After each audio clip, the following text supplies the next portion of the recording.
La marque coréenne Kia profite du Salon de Genève pour présenter sa toute nouvelle Picanto. Il s'agit de la 3e génération. Alors si elle garde le même gabarit de 3,60 m, une vraie petite puce, eh bien elle change tout de même pas mal de look. Elle nous est présentée dans sa version GT Line, alors il s'agit simplement d'une finition, mais qui l'a fait un petit peu sportive, un petit peu plus agressive. Et puis ainsi, on peut découvrir vraiment les changements esthétiques de cette nouvelle Picanto, notamment ici, la calandre, le Tiger Nose qui rejoint les optiques. Et puis après, avec des petits détails rouges ici, sur le côté aussi, toujours dans cet esprit de petite citadine vraiment dynamique. On remarque aussi que le dessin de la bouche a légèrement évolué en intégrant notamment les anti-brouillards, mais vous allez voir qu'il y a plein d'autres petits détails qui changent aussi à l'intérieur.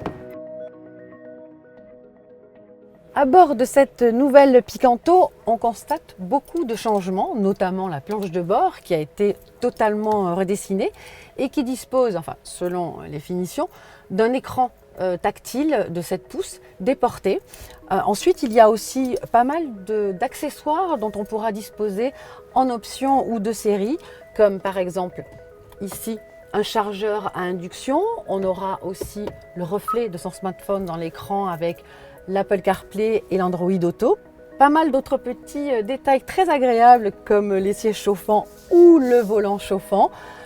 Côté aménagement, on a une bonne quantité de rangement avec une boîte à gants d'un format petit mais où on peut quand même mettre quelques accessoires.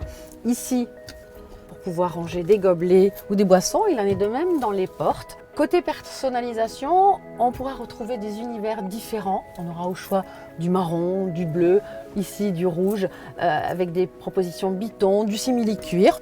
Et puis après, il y a des petits détails aussi plutôt sympas, comme ici sur miroir de courtoisie, avec un éclairage un peu miroir de maquillage. Ça, c'est plutôt rigolo, très féminin bien sûr. Mais voilà, je trouve que l'intérieur est assez réussi et est assez sympa. Comme très souvent dans nombre de voitures, et pas forcément les plus petites, on sera mieux à 2 à l'arrière qu'à 3, parce qu'ici la place centrale est un peu étroite et un petit peu surélevée. En revanche, côté jambes, ça va, c'est assez correct. On peut bien passer les pieds sous les sièges. Les dossiers ont une bonne inclinaison. D'après nos premières mesures, on est vraiment dans les cotes d'habitabilité d'une Twingo, ce qui est quand même plutôt pas mal. Grâce à sa nouvelle architecture, la Picanto fait un petit tour de force au niveau du coffre. En effet, celui-ci passe maintenant de 200 à 255 décimètres cubes. Ça, c'est les valeurs annoncées par le constructeur et bien évidemment, on les mesurera nous-mêmes. Mais grâce à un coffre assez profond, en fait, qui peut être en 2 étages, la fameuse valise Auto Plus rentre sans aucun problème. Et si on n'a pas besoin de trop transporter, on peut remettre le plancher à un niveau plus haut. Et ça, c'est plutôt pas mal parce qu'elle fait vraiment mieux que ses concurrentes comme la Renault Twingo ou la Peugeot 108.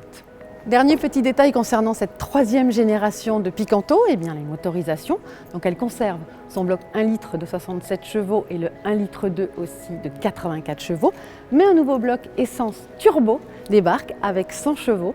Et nous, en fait, on vous donne rendez-vous à partir de sa commercialisation qui sera le 1er avril. On ne connaît pas encore les tarifs, mais ils devraient être très proches des actuels qui eux démarrent à 11 590 €.